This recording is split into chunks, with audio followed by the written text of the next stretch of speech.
somebody else's name on like all the Facebook and stuff. Oh, that's wonderful. I would never have noticed. I'm pretty far removed from most social media. All right, so we are going live. Give it a few minutes so people can hop in and tell me, is the sound working? Question mark. And then as soon as I get some feedback, that's usually all I need. Okay. All right, I think everything's working. So Sam, thanks for coming on. I really appreciate you taking the time to have a conversation with me. Would you mind telling us a little bit about yourself before we get started? Absolutely. Thank you very much for the invite, Tom. My name is Sam Bennett. I'm a professor, a visiting professor at Purdue University in the Cornerstone Integrated Liberal Arts program. I'm formally trained as a philosopher. I got my PhD in philosophy last July, primarily a focus in ancient virtue ethics, Aristotle for the most part, but not exclusively. And one of my biggest passions in life is being able to walk a series of students through a series of wonderful texts and showcase what academics used to be or might still have the chance of being. Cool. So I'm an atheist, by which I mean I believe that naturalism best explains everything about the world. I don't think that theism or supernatural entities are a better explanation of any of the facts that we know about. Could you tell me some of the reasons that you believe that theism is true or that or is better explained by theism? Yeah, so a wonderful question. I'm usually of the opinion that there's a kind of intractability to sorts of arguments regarding reasons affirmative or reasons against belief in God. From my experience, I think it bottoms out as an experiential, just sort of I guess, belief and knowledge. It's not impartable. I don't think I can take it out of my mind logically and showcase it to somebody else. So, by and large, I think I agree with you that within a sort of, I guess, a rational approach, pure logic, I think there's a kind of intractability. So, I don't think I could really offer you anything in the way of reasons of the kind I think that you would require, at least in the way you framed the issue. Oh yeah, for sure. I've had talked with a few theists like that. Like Pete Inns is one of my favorites. He takes a very similar position that really none of the arguments actually work. It's mostly about revelation from the Bible and personal experience. And to be honest, I'm kind of fine with that. Like if you have a personal experience, like if you believe God exists and he answers your prayers and you can interact with him on a regular basis, then that is justification for you to believe for sure. Um, do you think that any of the arguments actually hold water from a philosophical perspective, like that they should be taken seriously rather than um, what most atheists do? Yeah, that's a really good question. I'm a real fan of I suppose seeing the inner workings of, for instance, ontological and cosmological arguments, but for similar reasons as the ones I think we just framed, I think they lead to a certain kind of intractable, I guess, moment in discussion, especially upon sort of later analysis. Right? I think I've heard you say before for instance, in response to maybe like Descartes' what I guess ontological argument that the idea of a perfect being just doesn't make sense to you, that you don't have a way of conceptualizing or understanding that, right? And perhaps there are intuitions on the other side that make an argument like that just sort of curve off and fork and lead to further intractability. So yeah, I'm a big fan and believer and affirmer of I guess religious experience kinds of arguments for belief. But as far as I can tell, there have been a series of really intelligent people over the centuries who have been having the same kind of foundational debate. Perhaps there's some kind of technological limit that we'll reach at some point that finally settles the answer. But as for now, I don't think I'm brighter than the history of Western civilization. So I don't think I could settle the argument once and for all. What? No way! Surprising. Yeah. So, but you said you're a fan of the ontological argument. That's always one I found interesting. I think I would see that as more like one of the weaker arguments because it seems to Yeah. me that the argument is based on the premise that there is this greatness thing. There is a real quality of greatness that actually exists in the universe, and that this greatness thing has a very particular definition to it. There are these intrinsic great making properties. And those two things I see as things that aren't supported by evidence independent of essentially just stuff we kind of make up. So like we can imagine there is this great property that exists. but there's doesn't seem to be any more justification for the great property than for Klingonness or chairness or whatever. And to say that a particular definition of greatness wouldn't have any more justification as any other particular definition of greatness. Like the classical theists define greatness as all powerful, all knowing, maximally moral, or whatever, and existing in all possible worlds. Go for the modal version. And Yeah. where I could just say, well, I could just remove one of those or add in spaghetti or something, and that alternative definition seems to be equally as justified from my perspective. Because you don't think there's any real measurable thing to tether that concept of greatness, however it's defined. For you, it's always going to be arbitrary. That's interesting. Maybe to steer back, to Descartes. And I'm not really the biggest fan of Descartes, but I noticed your use of the cogito as a kind of foundational block for your epistemology, and I guess your objective morality also. Um, I guess another insight that Descartes offers on the same kind of topic is, it seems to me at least, I mean, I have no reason to doubt that I understand whatever I think of as the infinite prior to whatever my limitations are. Right? There's an insight. I can't remember which meditation it's in, but it's in the series of 6 meditations that I somehow have a prior concept of the infinite in order to be able to make sense of my own limitations or my finite nature. I'm wondering what your kind of response to an insight like that is. Um, I don't think I would agree with that because that would entail that essentially every single animal, dogs, ants, cats, anything that could understand its limitations, like a cat sees a big cliff and says, "I can't make that jump." To understand that cliff, it would entail that it understands some kind of infinite concept of jumping or the maximum amount of jumping. And I don't think that's the case. I don't think it requires a connection to the infinite to understand the limitations that a subject would particularly have. Yeah, I think I'm understanding a little bit of the response. I guess my response to that regarding the animals would be to say I don't think just by itself, a recognition of limitations, but perhaps some other further awareness or cognitive capacity that gives rise to a recognition that the infinite is prior to the finite. Right? I mean, there's no problem with ascribing things like memory to animals, but as you're probably aware, it gets trickier when you try to ascribe higher cognitive functions to them. So I wouldn't say it was some kind of across the board anything that has the ability to perceive limitations would then have some access to the infinite. But it does seem like something that a lot of humans experience. And as far as I've taught Descartes meditations, I always ask my students, does this make sense to you? And at first, it seems counterintuitive, but then usually there are some students who can kind of make the argument from that position. So I was just curious what your thoughts were on that issue. Not like it's a make or break deal or anything. Yeah, I'd want to know what the other criteria would be. So if it's not just an accessibility or knowledge of your limitations, there would have to be some other feature in addition to that. And I don't know what Maybe that would be. they could be progressively enhanced, right? Which I suppose then you could respond with some kind of gradualism argument to say, look, we just notice progress, and so we think we're heading towards some perfection. I guess both of those are kind of rationally accessible alternatives to the same issue. I guess so. So yeah, I would say that in the same way that animals can know they can't jump the Grand Canyon or whatever without having to reference the infinite whatever, I think that our understanding would just be an extension of that. Okay. But I wouldn't necessarily say it would be an approaching a perfection. It's just like a gradual thing, like numbers increasing. There may not be a limit there. There's not like a biggest number, so there may not be a biggest understanding of our limitations either.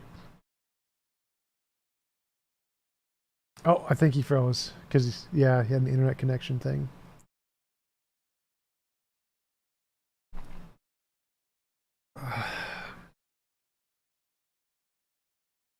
Yeah, he said he is visiting his parents out in rural someplace or another and has a bad internet connection. So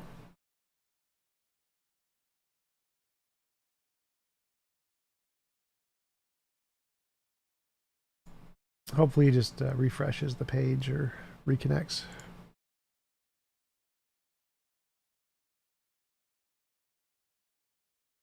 Yep. So how are you guys doing in the chat? Any questions? Anything you guys have going on?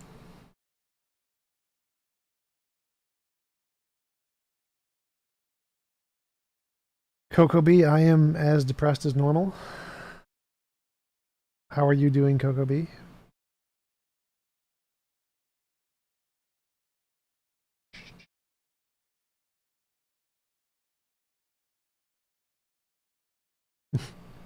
Ryan, burn.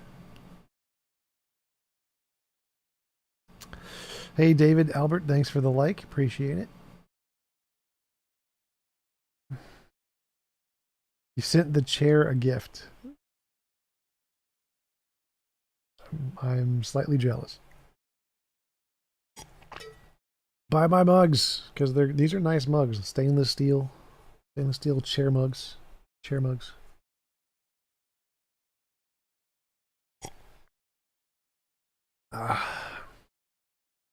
Hey, sir. SYR, sir.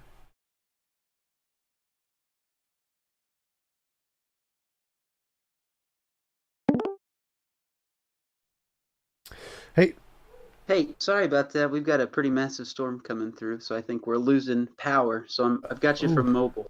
Oh, wow. I'm sorry to hear that. Are you like near the hurricane that's supposed to hit this Oh week? no, I'm southern Indiana, so we've got tornadoes rather than hurricanes. But the lights keep dimming, so if things get worse, I might have to take off. Oh, yeah, sure. No problem. Safety first, always. Okay. Remind me where we were. You said something to the effect of you don't think that we're heading towards any kind of gradual state of perfection. Yeah, I was saying that the fact that we see our limitations doesn't indicate that we are moving towards some kind of perfection in any way. Just like how animals can see their limitations without any reference to some infinite perfection. I think that our understanding of our limitations would be analogous to that of animals, and so it doesn't require some access to the infinite to have that understanding. Okay.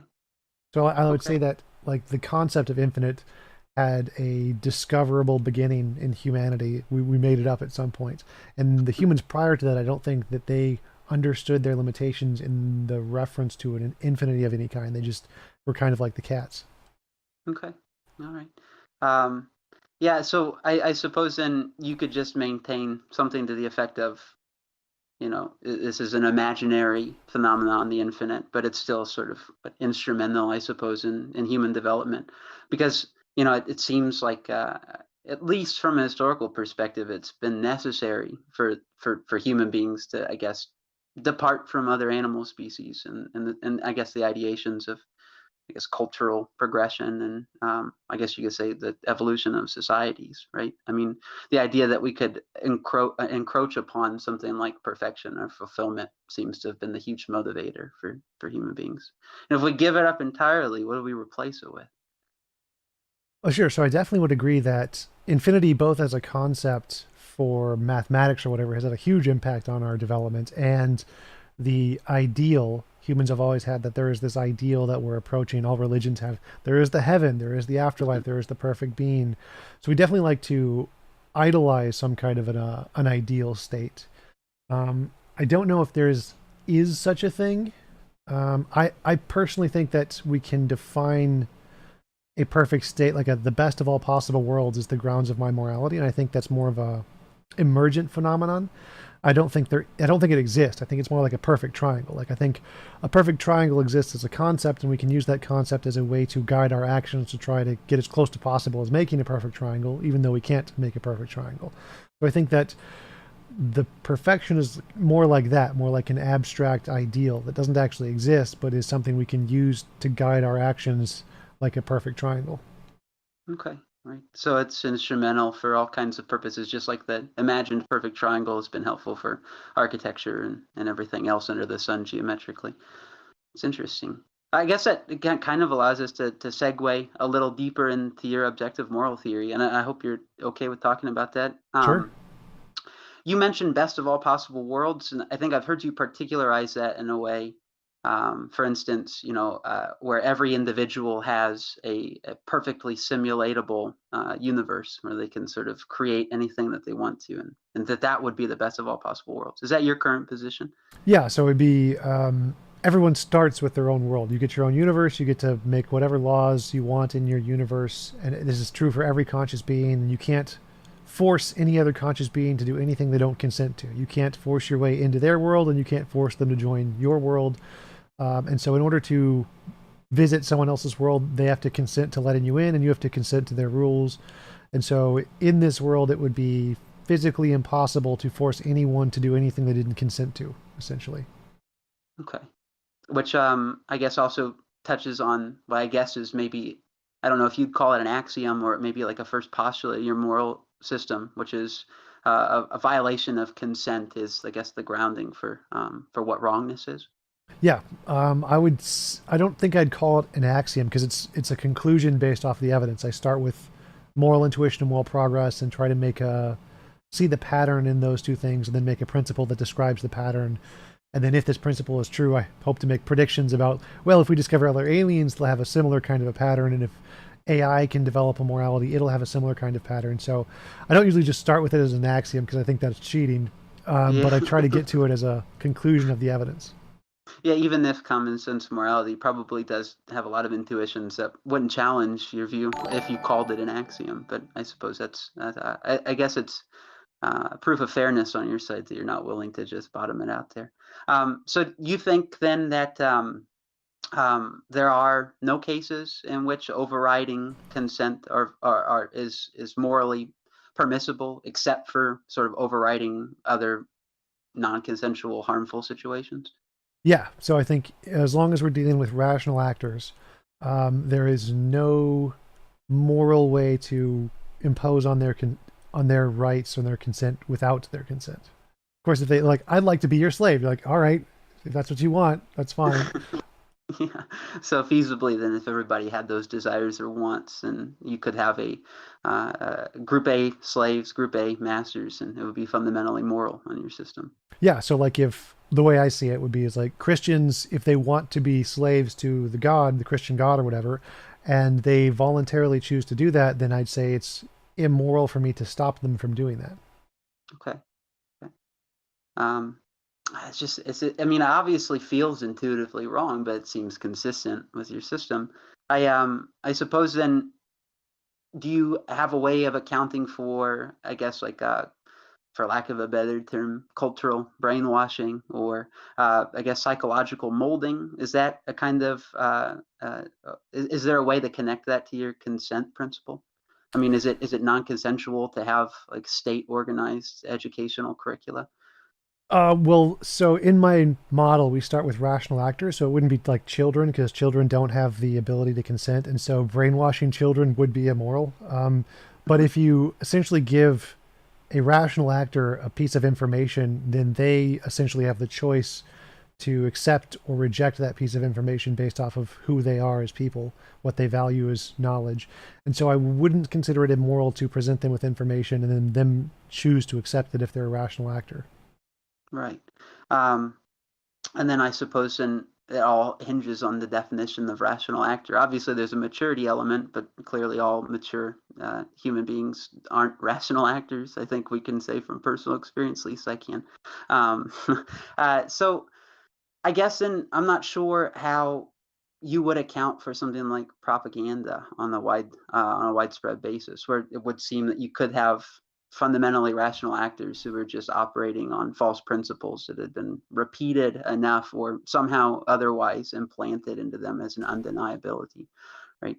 Um, would your critique of a system like that be similar to your critique of a system like Christianity, which you characterize as enslavement to God?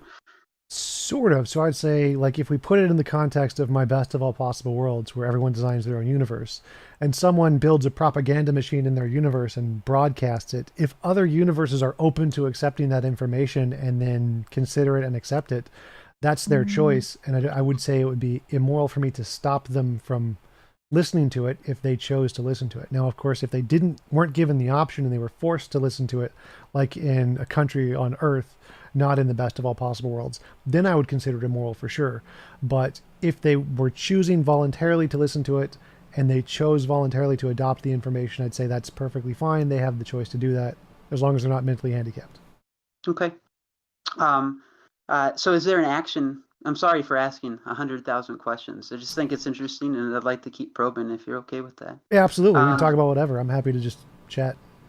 right on. Well, I'm happy it seems like the storm has died down. I don't think the internet's back, so I'll have to keep my face this close.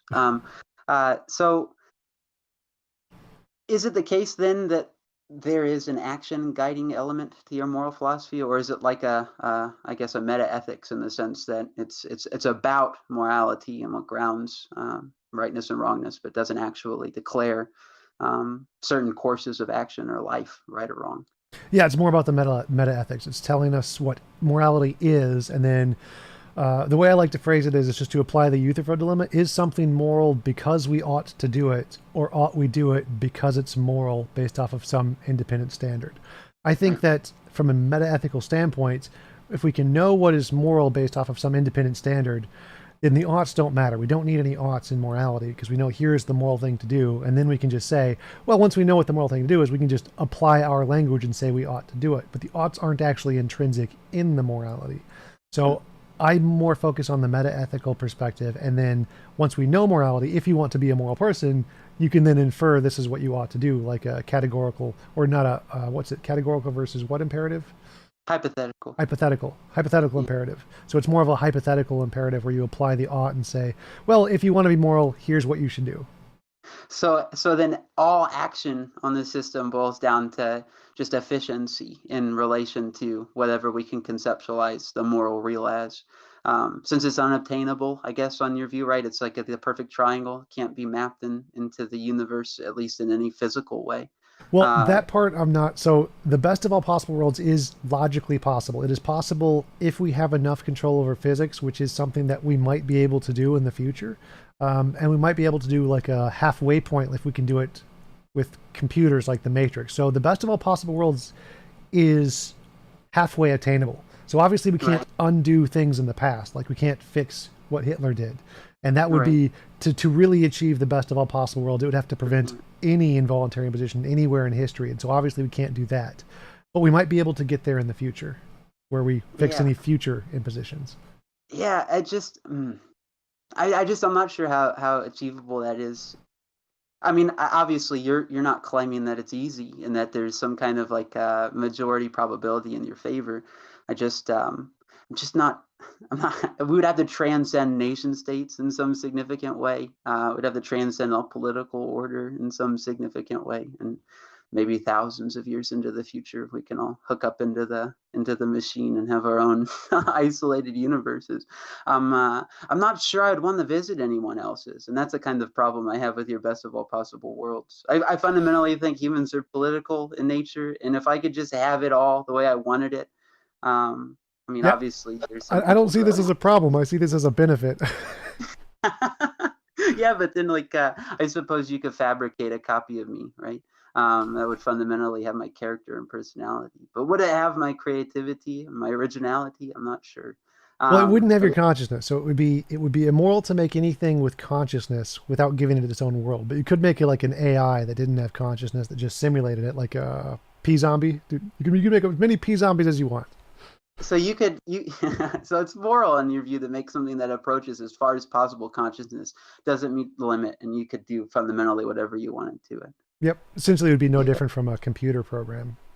Yeah, I mean that's interesting because it brings to mind this sort of tangential ethical debate about, certain kinds of crimes and the question of whether or not you could sublimate the impulses and otherwise criminals by giving them something that looks like a human, acts like a human to do whatever criminal thing they wanted to do. I know that's completely tangential, but I'm wondering, are you committed to that kind Yep. of future? Yeah, I think that if we could give criminals a way to fulfill their emotional needs without actually harming anybody else, we should do that. That would be the moral thing to do. Um, so yeah, I would say that this best of all possible worlds would apply to all criminals and Hitler and everybody bad as well. uh, yeah, I guess my initial reaction is I'm afraid of awakening those impulses in people who otherwise wouldn't be inclined to that kind of criminality, right? To say something that you could open up a Pandora's box of your own psychology that might as very well have stayed closed. Well, Do you have why a would response? that be? If we lived in the best of all possible worlds, if that occurred, it would still be impossible for you to go into somebody else's world and harm someone else. So I don't see why that would be an issue. I think it would actually be fine to have your personality change and evolve over time and go through stages of being a worse person and a better person, and then I think that would be the a good thing, actually, something that you could enjoy. Is you're changing personality from one time to the next Okay. over a course of experiences. Okay. Another thing that I wanted to talk to you about that seems like a good time to insert now. I haven't done enough research on this topic, so I was hoping maybe you could give a little bit of a summary of the evidence. But I think I've heard you and others in debate mention something to the effect that science has proven voluntary action is actually an illusory phenomenon or something to that kind of Like effect. free will, like the libertarian Yeah. free will. Yeah, I don't Yeah. think libertarian free will is possible. I think that everything you do is either determined by reasons or it's done purely randomly. And I think those are the only two possibilities. It's either you do it for reasons and it's determined by those reasons, or you do it for literally no reason and it's by definition random. And I don't think there is a third option there, because any third option you add in there, it seems like it's going to be synonymous with a reason and it's going to determine the action. And if it doesn't, then it's just going to be another random force. Do you think there's a difference between reasons determining a course of action and maybe a person determining which reasons to invoke in order to produce a course of action?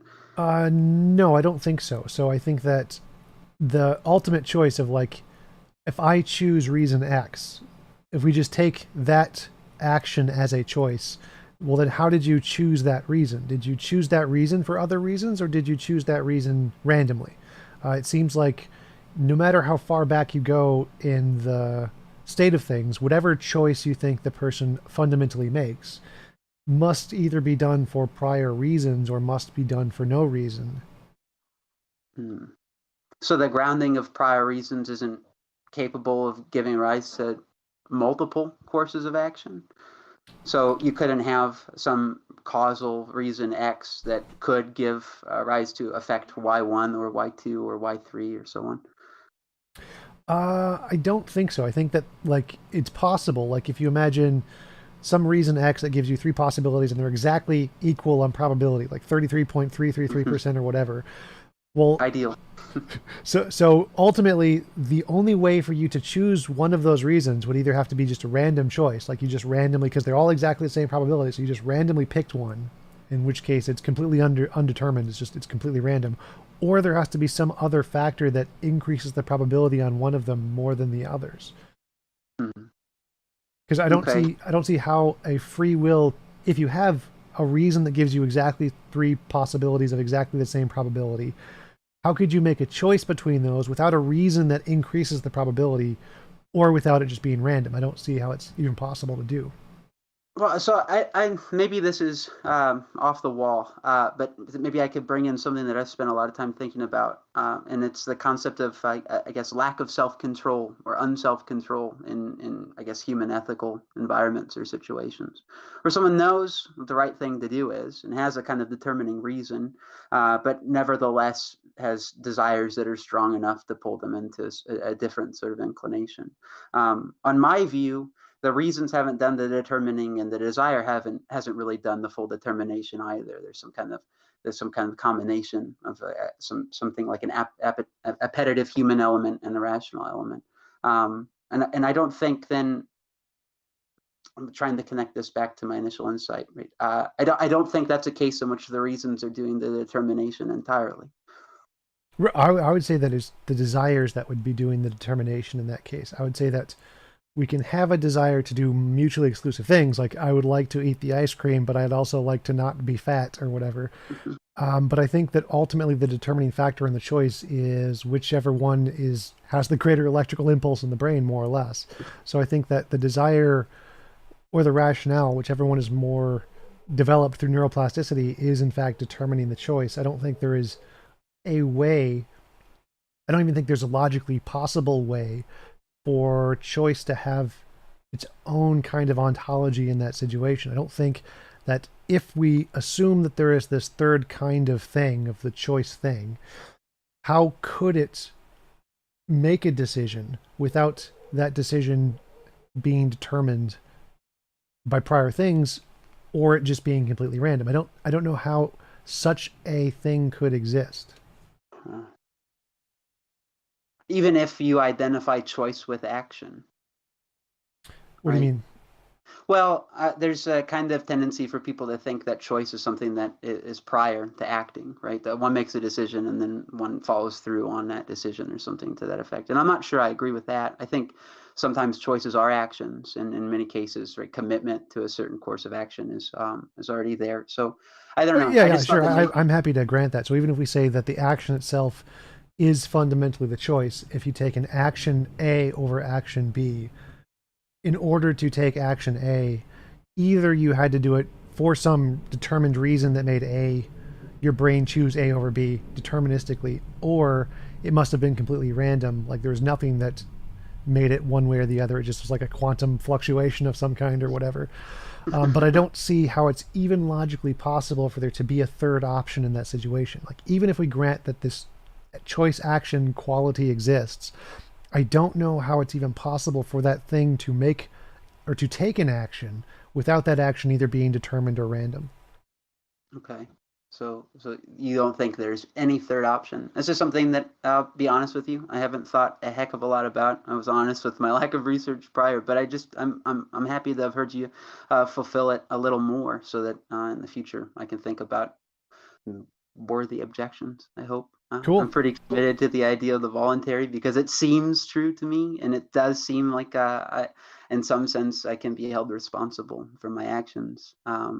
I mean, do you think that getting rid of the voluntary gets rid of praise and blame also, because those are involuntary impositions of moral systems? I take more of a compatibilist approach, that we can still have those things even though we aren't completely free. So if we just define free will as our brain acting without any kind of external impedances or whatever, you are still culpable for the actions of your brain, even though your brain was still determined by some fundamental forces you had no control over. So in the compatibilist approach, you still have that sort of blameworthiness, even though you're still determined by physics. Okay. So, and in that case, it would just be for a sort of social quarantining purposes, and not actually because the person themselves. I mean, like, it doesn't seem to me that you could hold that position and still feel deep down in your gut that that person is praiseworthy or blameworthy. I mean, you might have some kind of shock and awe at the state of affairs, either in a positive or a negative way, but it would seem irrational, right, to actually hold the person or the mind or whatever the electrical impulses you think are at bottom, if they're entirely determined, regardless of the compatibilism. Yeah, for sure. So that's why I think that my system is actually more moral, because it does apply to Hitler or Stalin or any really terrible person. They would get their own world too. Any criminal would, because they are a prisoner of their own biology. Like the way their brain was made wasn't ultimately their fault. And so we would treat the criminal justice system as more of a psychological treatment rather than a punishment. So it's not about punishing or injustices or justice in general. It's more about treating the person to try to help them to be more functional in society, or to harm less people. Or we would just give them their own world, like in my best of all possible worlds, and they could just do whatever they wanted as long as it wasn't hurting anybody else. So in the ideal political circumstances, right? Again, I guess this is even strange because for the best of all possible worlds, we need to transcend nation states and politics, like we mentioned earlier. But to a certain degree, your view would commit us to saying, let's find the most violent and habitual criminals among us and put them in experience machines, right? That gives them the capacity to make their own decisions, and they sort of live out their lives in a cryotube or something like that. And when they die, we just kind of dispose of them. I'm not sure. I'm not sure I otherwise how to practically deal with something like that. Well, I would definitely say it would be immoral to force them into that. So they would get the choice. We should give them the choice. Would you like to go to your own experience machine and you can just live your life out in there? Or would you like to be in a prison cell? We can't let you out into society because you kill people, but we'll give you the option of whichever you think is more comfortable.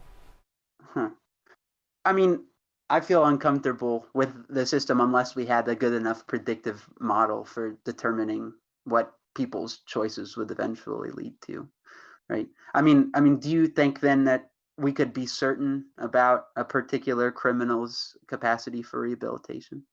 And do you think there would be something wrong with allowing a criminal to say, I'm not rehabilitatable, just put me in the experience machine?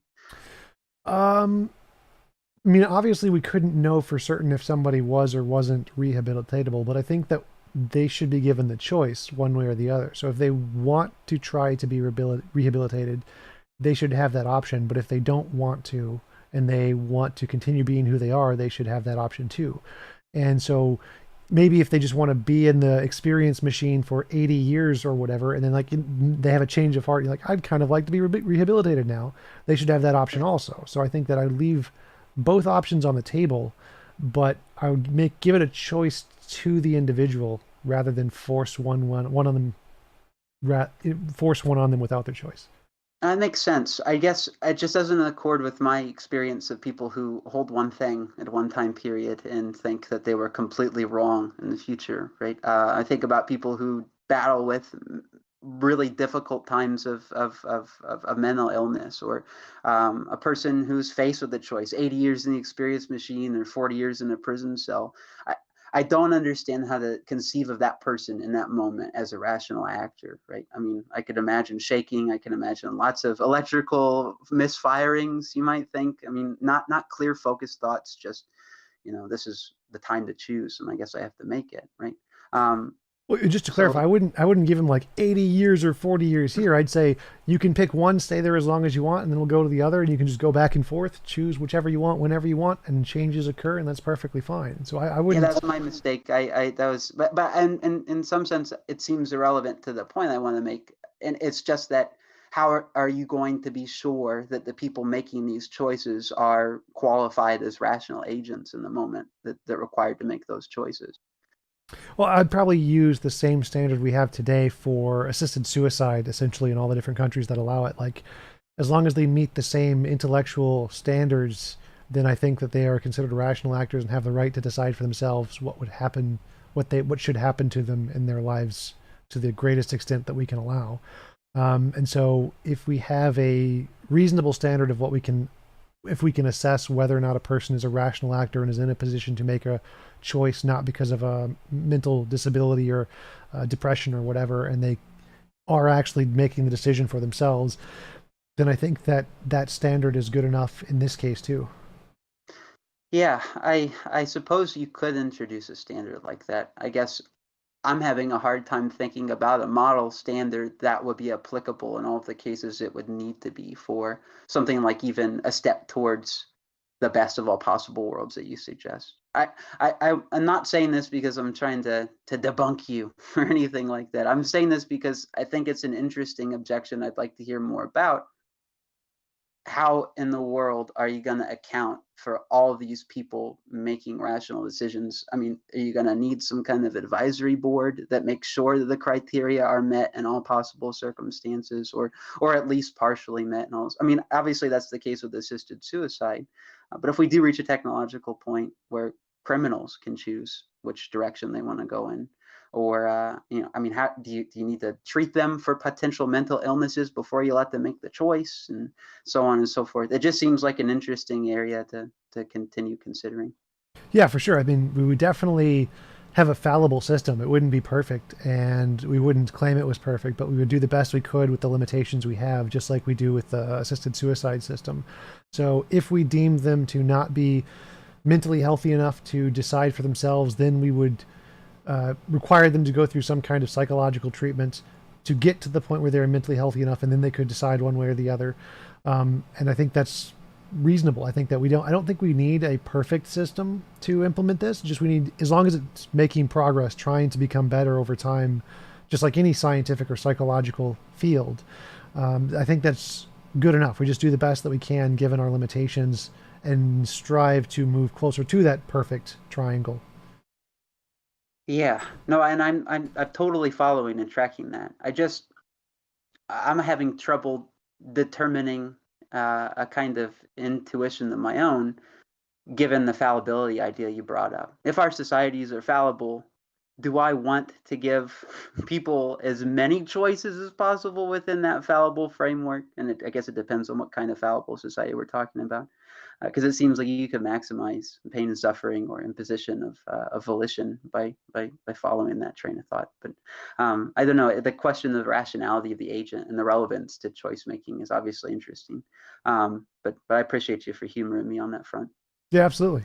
I think that we should, if we know what objective morality is, if my model of objective morality is true, we should try to maximize morality given our limitations. So I think that we should prioritize people having their choice in order to maximize morality, over forcing them to do things to maximize pleasure or to maximize their rehabilitation. I think that the choice itself would be a better thing overall.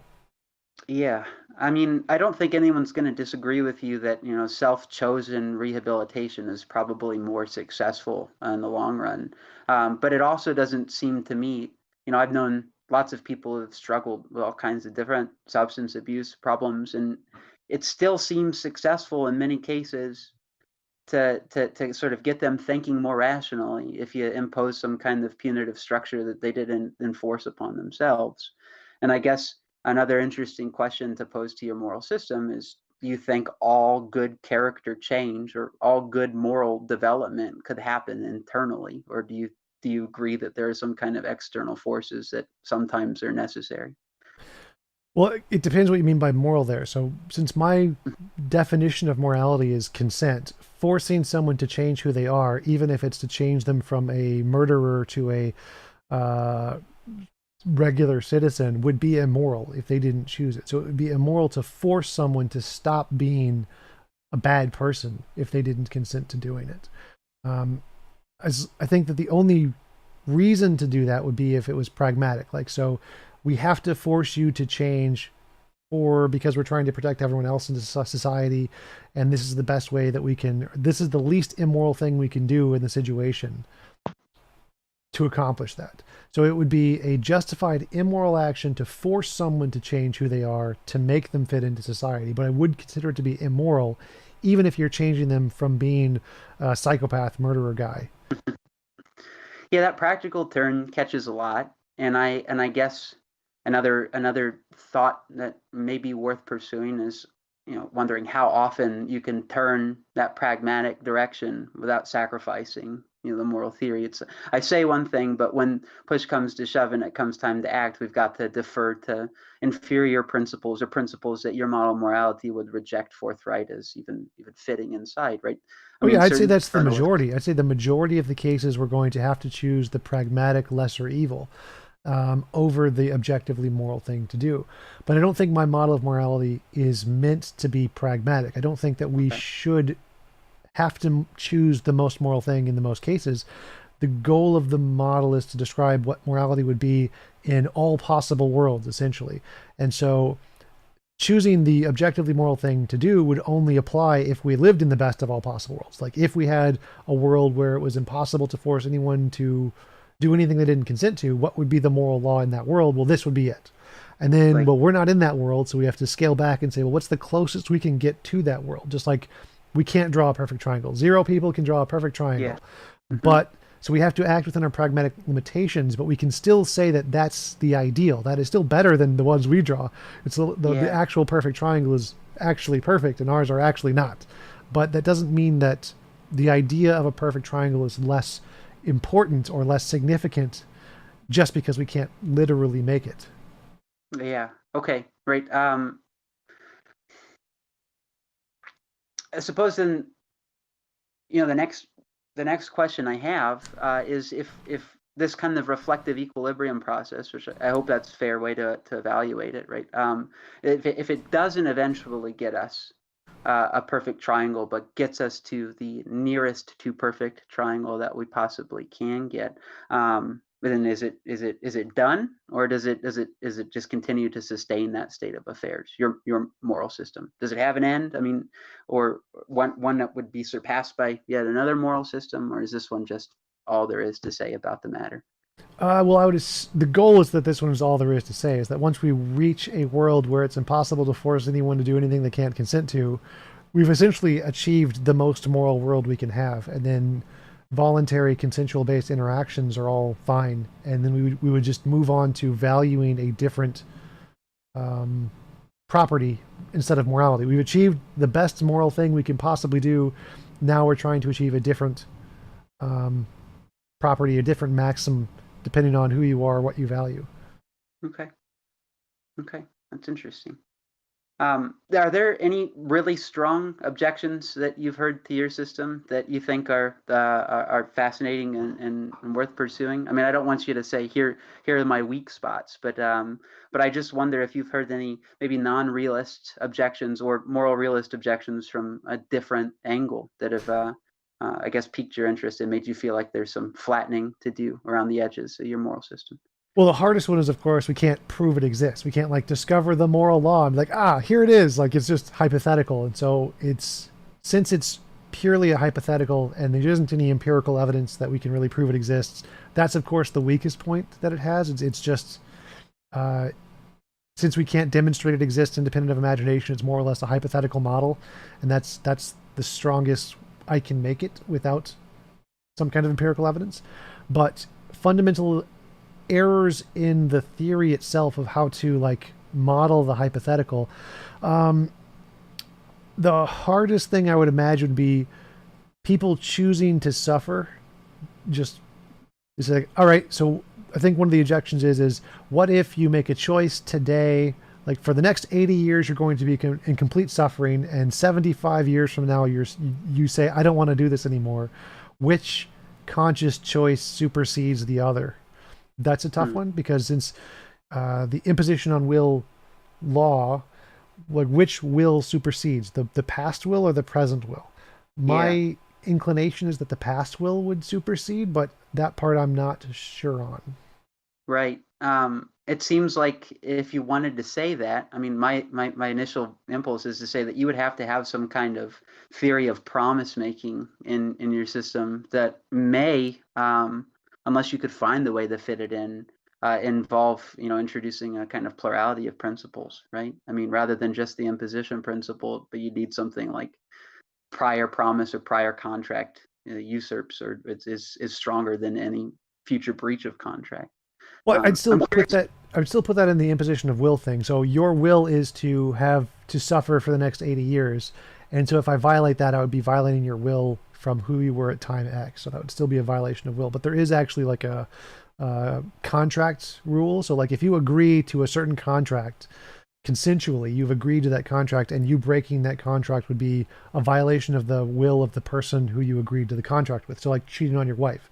If you've agreed to be in a consensual relationship with your wife, but you want to cheat, if you have agreed to that relationship and you break that, that is immoral because you violated the agreement you've had with her. You violated her will, essentially. Same with like being a lifeguard. Does it just depend on that sort of middle term contract, or do we need to track the will of the wife in that situation too?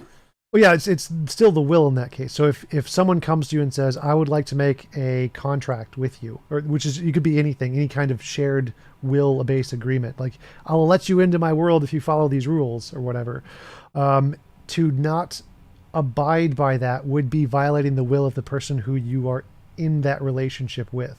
So it's still a violation of will, and it's consensual because you have agreed to these terms. You said, I will agree to do this. And so if you don't do it, you are still violating your own will because you've consensually agreed to do this, your own consent. And it would be a violation of that in addition to a violation of the other person's will.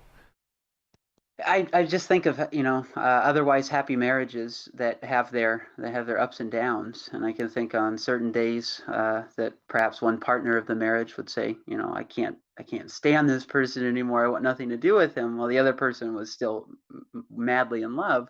I can imagine other days vice versa, and I can imagine other days where both are sick of each other. And it would seem to me that on your view, if all we're doing is tracking will, then as long as we could find some correspondent time at which the will was opposite to the contract for both parties, then there was some problem with the breach of contract, right?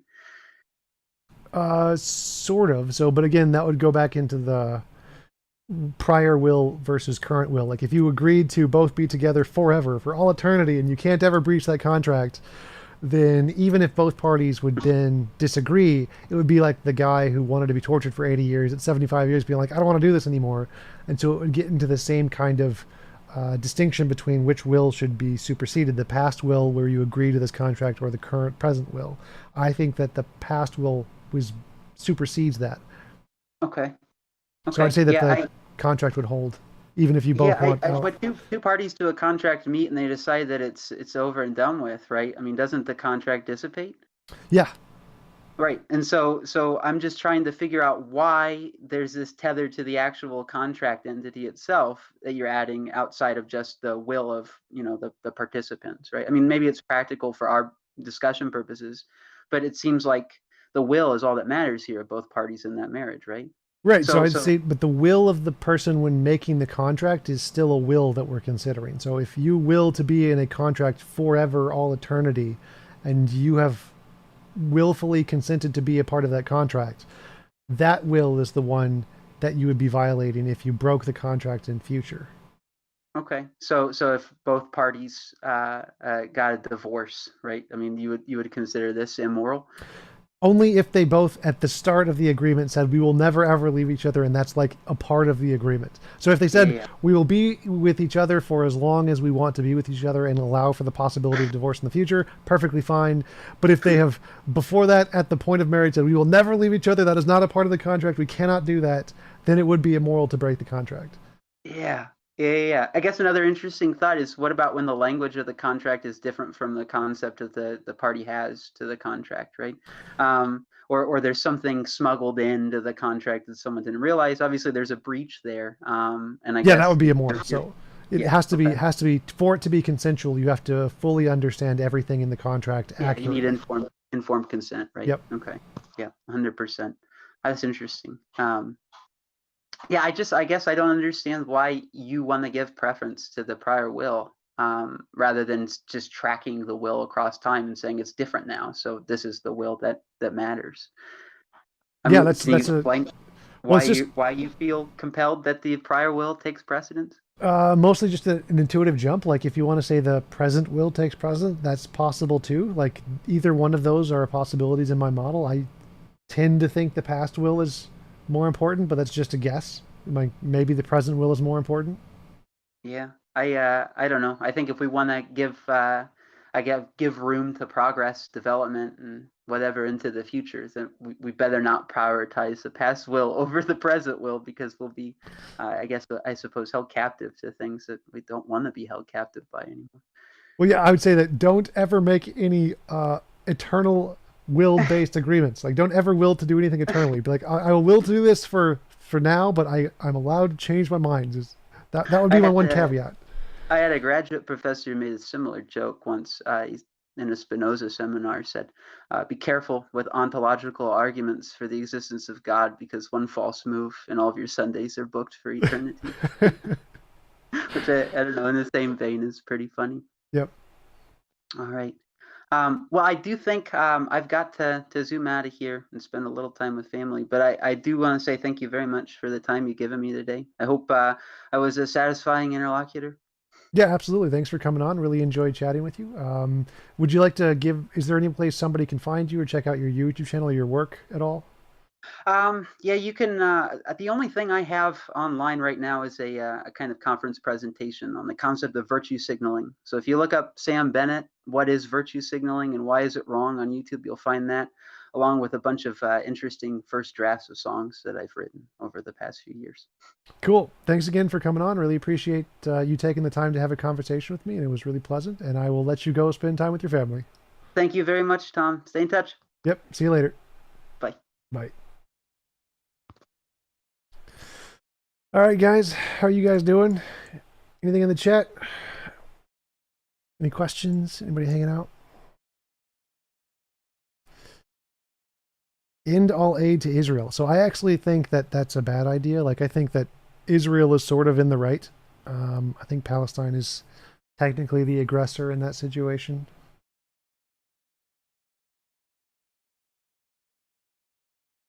Thank you, Wolfgang. Thank you, J7B second. It's an interesting name. CJ, Sam said at the beginning that there aren't any really good evidence or arguments. He said that they don't really work and that it's mostly about personal experience. That was, so he took the same position as Pete Innes did. So like none of the arguments really work. It's more about personal experience, which I'm fine with. I think that's the most rational theistic position to take.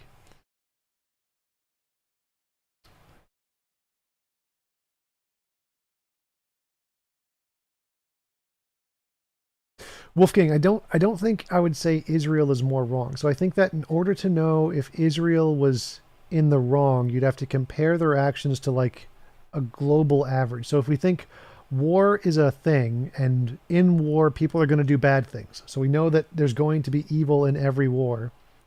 Is what Israel doing above or below that standard of the average that most countries would do in that situation? And only if you know what that standard is and whether or not Israel is above or below that standard can you say if what Israel is doing is objectively wrong or not.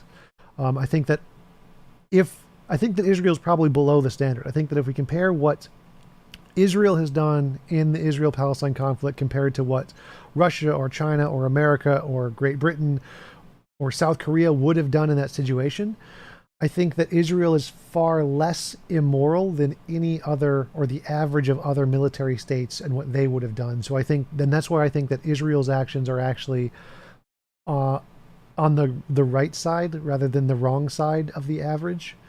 And that's why I would support Israel more than Palestine here, because I think that given the average of what a military nation would do in that situation, Israel's actions are actually on the less immoral side. Dasif J. Edwards. I have a question. How exactly do you come to the imposition of will as the standard of morality? Do any other philosophers share your view? The consent-based standard is pretty common. My particular model is just my particular model, so obviously no one else shares that. But the consent and imposition of will is a pretty common thing. How do I come to it? I look at the patterns of moral intuition and moral progress, and I plot them out and try to make a principle that describes those patterns. You can find me describe that in more detail on my other videos on morality. But they created a nation state in the land of others, basically conquering. Britain did that, not Israel, and they keep spreading constantly. Not really. So Wolfgang, the problem here is that if you imagine China or Russia were given land in the Middle East, and then Palestine was launching rockets into China, what would China do?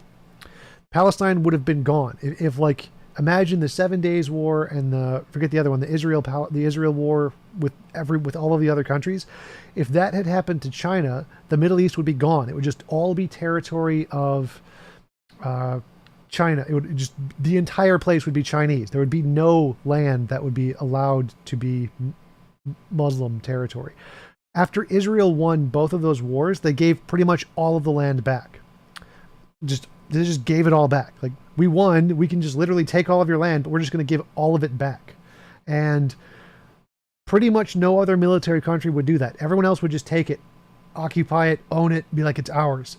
And so the fact that Israel is still doing immoral stuff, like they're still occupying Palestine, evicting Palestinians, like, yes, that's still bad, but the amount they're doing that is so significantly less to what literally any other military country would have done that you can't really consider them to be the bad guys here. So like, that's what I said. In order to assess who's immoral in this situation, you have to compare the actions of Israel to what the military average would be in that situation. Is Israel's actions more or less than what the military average would be in that situation? And it seems like Israel is doing far less harm than what most countries would do in that situation.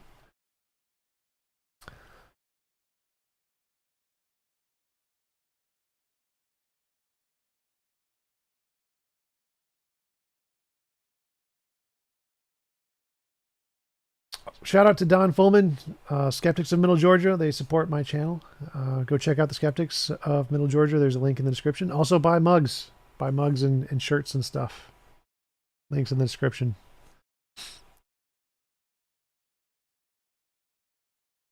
AA, most of the evictions are just pure citizen action, not endorsed or funded by the government. Like, even if they were endorsed, even if we just granted that all of the evictions were endorsed by the government, it's still less bad than what any other country would do. So even in that case, it's still not as bad.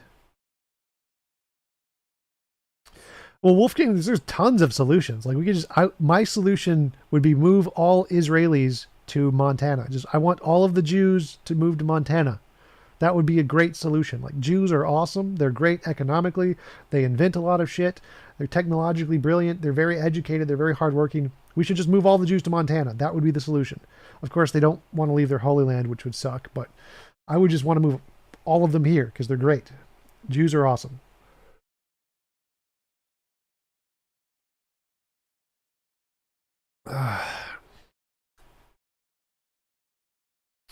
Your name has been besmirched, CJ?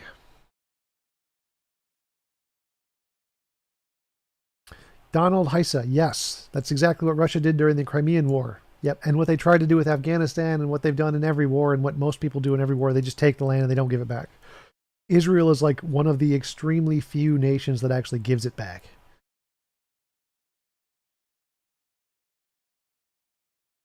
Yeah, of course they're not going to agree on the solutions, Wolfgang. Like that's not how government works. No one wants to agree on anything.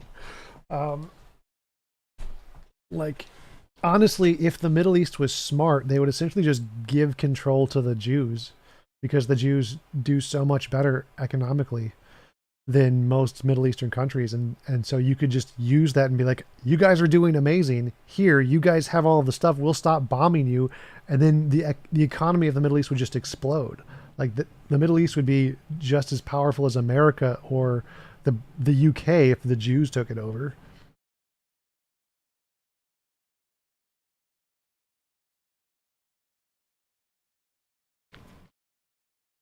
Convince Jews to become Mormon, then they'll flock to the Holy Land. Exactly. Got to get them some of those magical gold plates and the hat, the magical hat with the magical underpants.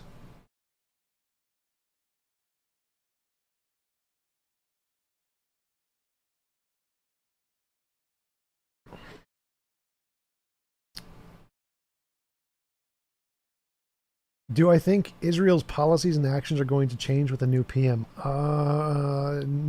No.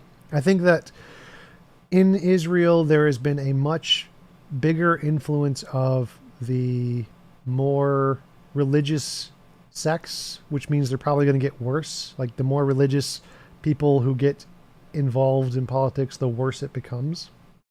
And because I forget what they're called, like Talmudic Jews or the very strict religious Jews are actually having a much bigger impact in Israeli politics, and I think that's a bad thing. I think you're going to see a lot worse discrimination than with what's his name.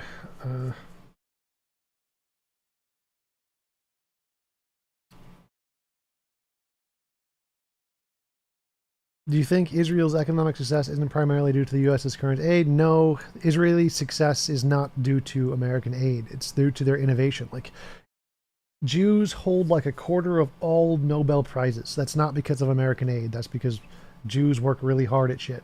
Much of the military industrial development would be due to a lot of American aid from military stuff. Most of the education, most of the economics, most of the agriculture, that's not really due to American aid. That's just due to Israel's being, or Jews being really smart. Jews are really smart everywhere. Jews in any country do significantly better than everybody else with or without aid. Like Ashkenazi Jews are like the highest IQ of any demographic of human beings ever. Palestine is not the largest prison. China has the largest prisons. China definitely has much larger prisons, which entail populations greater than Palestine. Like just the, I forget what they're called, the Muslim population in China is greater than the Muslim population in Palestine, and they're all imprisoned. The Uyghurs are imprisoned in China at a much greater rate, much bigger prison than Palestine.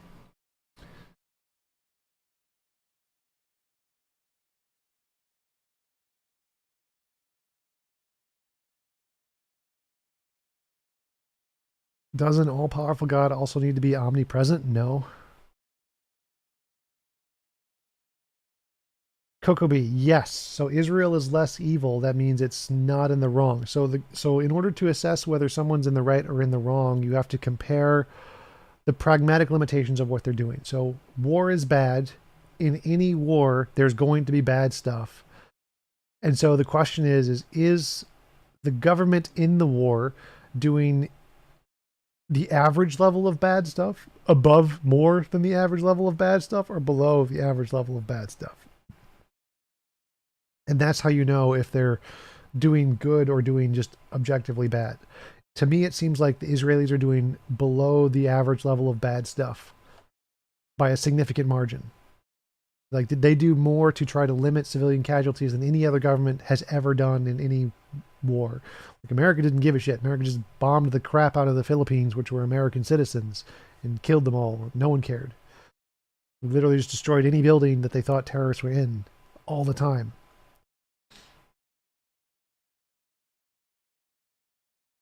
Nothing? I didn't say nothing. Did I say nothing?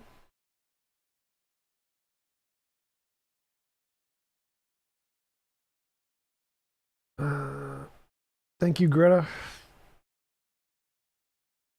You're the bomb. No, you're the bomb.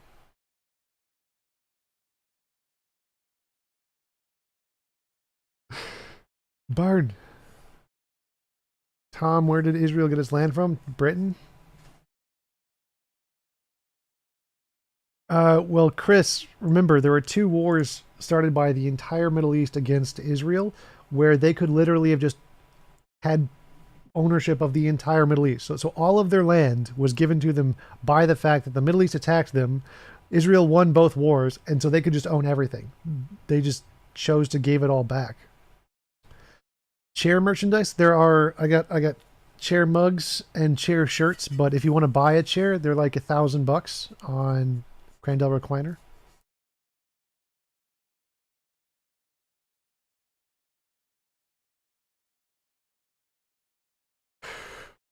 Charles and Solo. So that only counts like regular prisons. Like if we count Chinese prisons, which are more like concentration camps, China has a much larger prison population. So that's only for regular prisons. It doesn't really count like all of the illegal prisons that China has.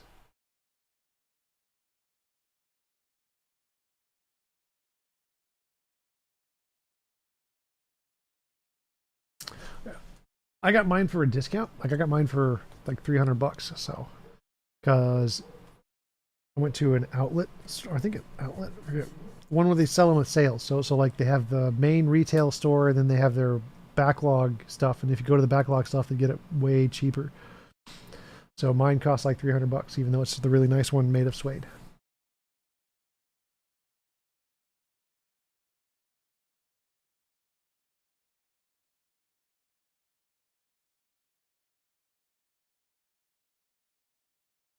I've been thinking about doing like review videos, like Pine Creek does. Pull up a Mike Winger video or something and just review that.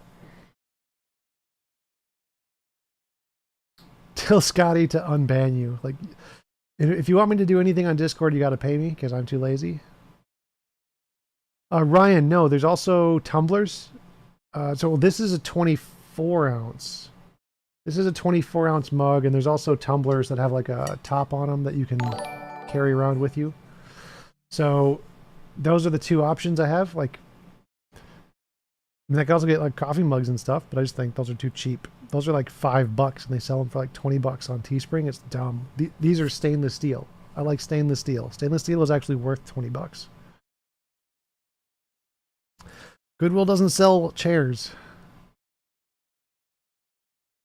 Any plans for an in-person debates you are going to be part of? Yes. So there's one supposed to be in August in one of the I states, Indiana, Illinois, one of the I states, in August. So that's the next one. And there's also the Faithless Forum, which I'm going to. I'm not like a speaker or anything, but Faithless Forum in November in Texas somewhere. Disappear like the morning. What's your chair called? It is a Crandell recliner. Lazy boy Crandell recliner. How much is the 24 ounce in civilized units? I don't know what a civilized unit is, but it's $20. $20 is cheap for same I paid for it at Target, I think.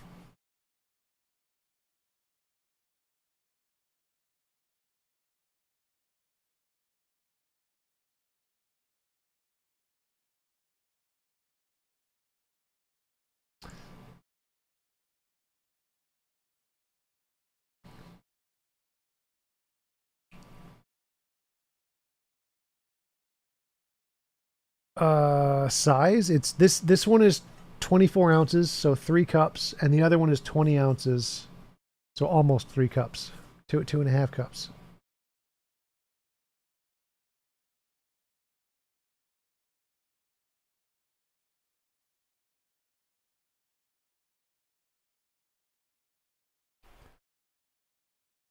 Well, obviously Israel wasn't wealthy before it started, before it was a country.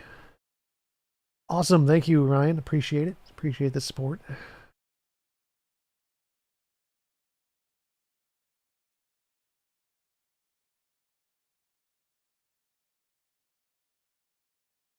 Just giving aid doesn't make a country wealthy. Like, countries have gotten tons and tons and tons of aid, especially in Africa, but they're still wealthy. They're still poor. So just giving someone tons of aid doesn't make them wealthy. It's what they do with the aid. So the fact that Israel has been very successful with the aid they have gotten has more to do with Israeli ingenuity than just the fact that they're given money.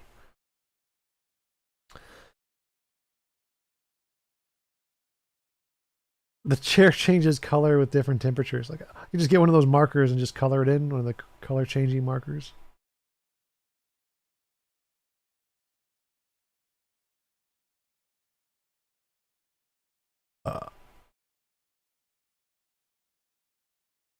Wolfgang, that's exactly right. So because the aid, well, they don't take all of it. Lots of it does go to actually the poor people, but there is a lot of it taken by warlords too. But that's the point, is that just giving aid to people doesn't solve problems. Like, lots of countries are given aid. It doesn't fix anything. It's what they do with the aid. So Israel is Jews are very, very smart and use the money effectively to build stuff and invest.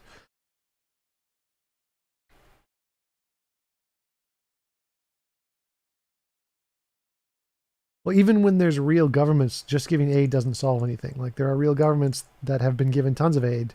Like, not all African governments are warlords. It still doesn't work. So it's more about what you do with it. Like, the Israelis built, what was it, manufacturing, which is how they got so wealthy. Whereas Africans don't build manufacturing. Yes, Jews are very smart. Jews are very, very smart. They are the smartest.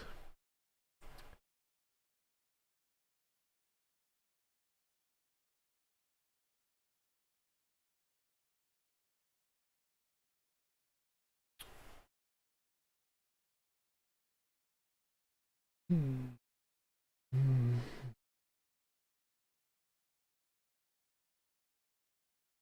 All right, guys, I am going to head out. It was fun chatting with you.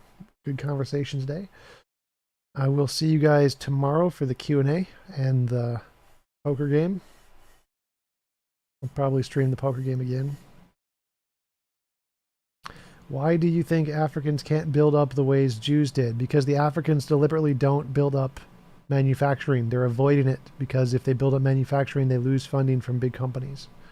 Whereas Jews would just, screw it, we're going to build our own manufacturing because money is more important. Self-sustaining is more important than aid. What do you really think of Darth Dawkins? Darth Dawkins is dumb, but I find his argument entertaining.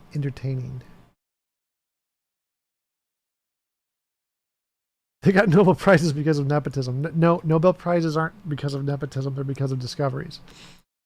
Maybe the literature ones are nepotism, because I don't take those seriously, but all the other ones are good.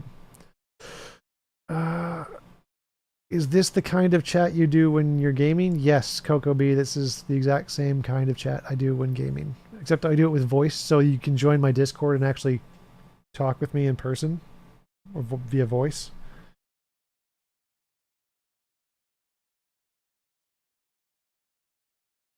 How do I manage to be right about everything? Magic. I have an all-powerful being who I presuppose. It's the grounds of my knowledge. Do review videos? Yeah, I'm thinking about it. I'm definitely thinking about doing review videos of Mike Winger, Capturing Christianity, Inspiring Philosophy. But I can either do them live, where I just talk like this and bring it up on the screen, or I could do edited ones, because I have a really nice editor guy who I'm working with right now. I'm going to try to do all the debunking, each and every argument, like Rationality Rules does, with edited videos. Any prophetic predictions? TJump for president. Yep, that's the prediction. TJump president. All right, guys. How do I feel about Jay Dyer? Jay Dyer is an idiot. Jay Dyer is the dumbest person alive. Jay Dyer is a complete moron. And that's a great place to wrap up. All right.